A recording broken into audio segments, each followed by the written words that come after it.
Jadi kalau orang itu sudah berani merubah nikmat yang Allah berikan diganti dengan kekufuran, artinya mereka tidak mau bersyukur kepada Allah, maka disitulah Allah akan memberikan peringatan kepada mereka, apapun bentuknya. Kenapa? Karena Allah tidak akan merubah nikmat yang sudah Allah berikan kepada suatu kaum, seorang manusia ataupun masyarakat secara itu sampai mereka merubahnya. Jadi kalau mereka sudah merubah, ya sudah dirubah sama Allah. Yang baik jadi buruk, yang taat jadi maksiat. Jadi tidak akan terjadi bencana dimanapun berada atau musibah dimanapun berada, pasti di situ karena manusianya ingkar kepada Allah, tidak mau taat kepada Allah.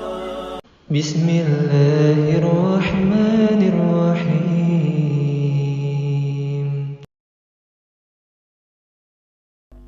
Alhamdulillah, para jamaah hadirin kaum muslimin yang dimuliakan oleh Allah Ta'ala. Pada kesempatan yang berbahagia ini, tidak lupa kita senantiasa bersyukur kepada Allah Ta'ala atas segala limpahan nikmat-nikmat yang Allah berikan kepada kita, baik itu nikmat zahir maupun nikmat batin. Dan juga Allah memberikan kepada kita nikmat yang paling agung yang tidak bisa dibeli dengan apapun, yaitu nikmat iman dan Islam. Dengan nikmat ini alhamdulillah kita tetap masih diberi oleh Allah istiqomah dalam beribadah kepadanya, menjalankan semua perintahnya dan menjauhi larangannya. Dan alhamdulillah kita diperkenankan oleh Allah untuk mendatangi majelis ilmu, dan ini tidak terlepas dari ma'unahnya pertolongan Allah Subhanahu wa Ta'ala dan rahmatnya. Karena tanpa ada pertolongan Allah, tanpa ada rahmat yang Allah berikan pada kita, kita tidak akan mampu untuk berjalan menuju tempat-tempat yang dikehendaki dan diridhoi oleh Allah Subhanahu wa Ta'ala, seperti majelis ilmu. Oleh sebab itu, para jamaah Bapak Ibu yang dimuliakan oleh Allah Ta'ala, maka dari sini kita akan senantiasa untuk tetap mengingat Allah, senantiasa untuk tetap zikrullah. Karena dengan kita senantiasa mengingat Allah, maka hati akan bisa menjadi tenang, sekaligus bisa menjadikan kita meningkat iman kita dan amal ibadah kita. Para jamaah Bapak Ibu yang dimuliakan oleh Allah Subhanahu wa Ta'ala, kalau kita lihat dan juga kita dengar informasi di media sosial atau medsos maupun dimanapun, kita dikejutkan dengan musibah, bencana yang dialami oleh saudara-saudara kita, terutama di wilayah Jawa Barat, khususnya di Kabupaten Cianjur, yang dimana Allah Ta'ala memberikan bencana musibah di wilayah tersebut dengan adanya gempa, sehingga banyak memakan korban. Kalau menurut informasi yang meninggal dunia ya kurang lebih hampir 200-an lebih. Kemudian porak-poranda rumah-rumah itu kurang lebih ribuan. Belum fasilitas-fasilitas yang lainnya, belum yang luka-luka, itu banyak sekali. Kita berdoa kepada Allah Subhanahu wa Ta'ala, semoga mereka yang mendapatkan ujian, baik yang meninggal dunia di antara kaum muslimin, senantiasa mendapatkan ampunan dari Allah, dan keluarga yang ditinggalkan diberi kesabaran dan ketabahan. Semoga bencana dan musibah ini menjadikan semakin dekat, semakin takarub, semakin meningkat keimanan dan amal ibadahnya, dan menjadi ibrah pelajaran dan mengambil hikmah di balik peristiwa itu, bahwa Allah tandanya cinta kepada orang yang beriman. Sebagaimana yang dijelaskan dalam hadis Imam Bukhari, may yuridillahu bi khairan yusibbu minhu. Kalau Allah menghendaki kebaikan kepada seorang hamba yang beriman, maka dia akan diuji, dikasih bencana, dikasih musibah, sampai di mana keimanannya. Kalau semakin dia taat, semakin dia dekat, semakin dia ingat kepada Allah atas segala ujian, musibah, bencana yang dia terima, yang dia rasakan, maka begitu juga Allah akan memberikan tambahan pahala yang besar, kemudian akan mengangkat derajatnya semakin tinggi di hadapan Allah, dan dikatakan sebagai orang-orang yang sabirun, orang-orang yang sabar. Maka orang yang sabar ini pahalanya tanpa batas. Innama yuwaffas sabiruna ajrahum bighairi hisab. Di dalam surat Az-Zumar, bahwa orang-orang yang sabar, apapun yang dia terima, musibah, bencana, baik itu sabar ketika menghadapi takdir Allah, sabar dalam mentaati Allah, ataupun sabar tidak menjalankan hal-hal yang diharamkan oleh Allah, maka dia akan diberi pahala tanpa batas, dan Allah sendiri yang akan memberikan pahala secara langsung.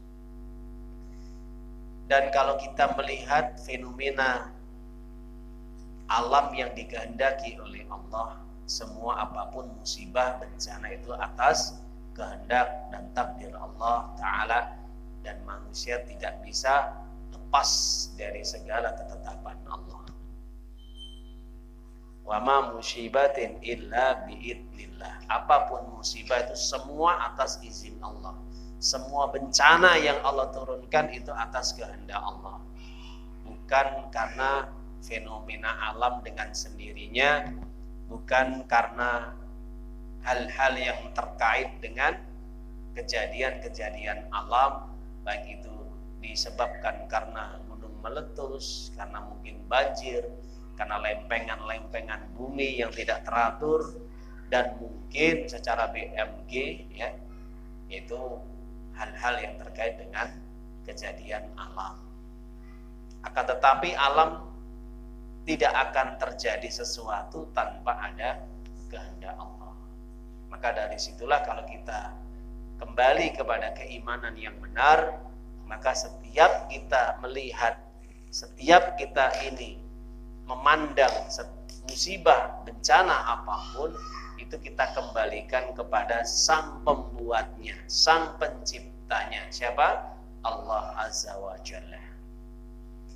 Tapi para jamaah Bapak Ibu, kalau kita melihat setiap bencana secara terus menerus, yang kita rasakan, yang kita lihat, yang kita dengar, yang kita dapati dimanapun berada, baik di lingkungan kita sendiri, di wilayah kita, atau di wilayah-wilayah yang lain, maka di balik musibah bencana itu, kalau kita kembali kepada hukum syar'i, sebabnya itu pasti tidak lepas dari apa? Kurangnya syukur kepada Allah. Atau kalau kembali kepada hukum syariat, bisa jadi orang-orangnya itu merubah nikmat ataupun syukur dengan kufur. Ya, jadi kalau kita lihat hukum sebab musabab, Allah tidak akan menurunkan musibah ataupun bencana kalau di situ tidak ada perbuatan dosa. Ya, itu sudah Allah jelaskan di banyak ayat di dalam Al-Quran. Contohnya kalau kita mau kembali kepada Al-Quran, kalau kita lihat di dalam surat Al-Anfal, ya, surat Al-Anfal surat yang ke-8 ayat yang 53. Allah Ta'ala menjelaskan dalika bi annallaha lam yakum ghairan ni'mah an'amaha ala qaumin hatta yughayyiru ma bi anfusihim wa annallaha sami'un 'alim. Apa kata Allah? Yang demikian itulah ketika musibah, bencana yang Allah turunkan itu disebabkan karena apa? Disebabkan karena mereka merubah nikmat Allah, merubah kebaikan dengan keburukan, keimanan dengan kekufuran. Jadi kalau orang itu sudah berani merubah nikmat yang Allah berikan diganti dengan kekufuran, artinya mereka tidak mau bersyukur kepada Allah, maka disitulah Allah akan memberikan peringatan-peringatan kepada mereka, apapun bentuknya. Kenapa? Karena Allah tidak akan merubah ya nikmat yang sudah Allah berikan kepada suatu kaum, seorang manusia ataupun masyarakat secara umum, itu sampai mereka merubahnya. Jadi kalau mereka sudah merubah, ya sudah dirubah sama Allah. Yang baik jadi buruk, yang taat jadi maksiat. Itulah. Jadi tidak akan terjadi bencana dimanapun berada atau musibah dimanapun berada, pasti di situ karena manusianya ingkar kepada Allah, tidak mau taat kepada Allah. Tapi Ustadz kan masih banyak orang yang taat. Iya, bisa jadi banyak orang yang taat, tapi di satu sisi ketika kemungkaran itu tidak dihilangkan, tidak dirubah, maka bisa jadi itu tanda kemurkaan Allah. Dan Allah tidak ridho dengan setiap perbuatan maksiat dosa yang dilakukan oleh manusia. Meskipun di situ banyak orang yang taat, banyak orang yang soleh, tapi kalau Allah berkehendak, apa yang Allah kehendaki untuk menimpakan musibah, siksa musibah kepada manusia, maka tidak ada yang bisa untuk menghalang-halanginya. Kenapa? Agar perbuatan dosa, maksiat, kemungkaran itu hilang.